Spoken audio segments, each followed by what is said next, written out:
tension হয়ে গেল বড় সাংঘাতিক বিভিন্ন বিভাগ সামাজিক খুব দুঃখিত স্যার বড় ট্রিটমেন্ট খাইজাক মাইয়া মোসাকাই মিয়া তারপরে অ্যাডমিশন সেশন অ্যাডমিশন খাইমিয়া তারপরে পারিপার্শ্বিক রিটায়ারমেন্ট থাকা সার্বিকার নাকি বেতনানে জমিছে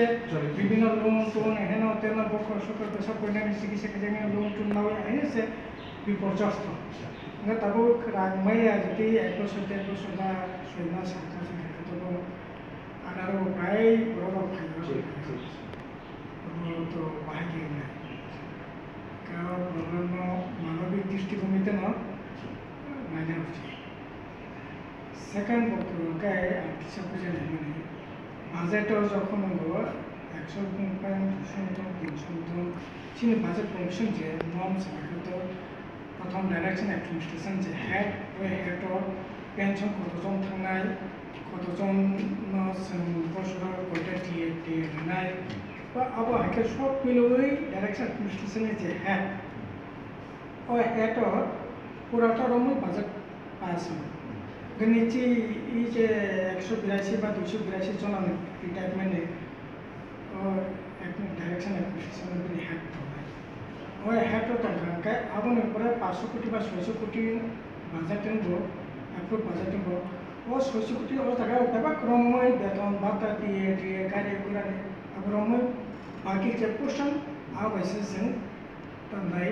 প্ল্যান ফান্ড হিসাবে এক্সপেন্ড খাই খরচ খাই ওরা তো সেরকমভাবে সেরকম বাকি হেডর থাকতো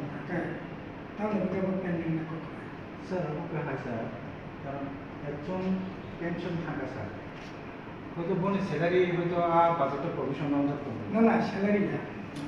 সীমিত বাজেট আগে টাকায় কতজন পেনশন থাকনাय ও পেনশন থাকা কোনো যে নেট যে বেনিফিট এটা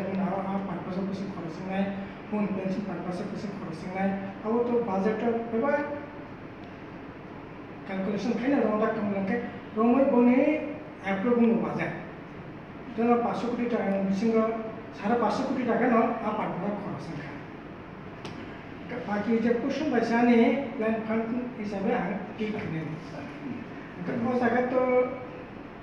মানে কোনো অসুবিধা না কবে আছে হ্যাঁ কবে হয়েছে স্যার আমি হয়তো ডেভেলপমেন্ট সম্মুখীন আমি মানো কিন্তু আমি যে ডাইরেকশন অ্যাডমিনিস্ট্রেশনে হেড তো কোনো মতে কে নারাজ রাখেন স্কুপ করে আমি প্রথম যে বছর পেনশন থানায় প্রথমে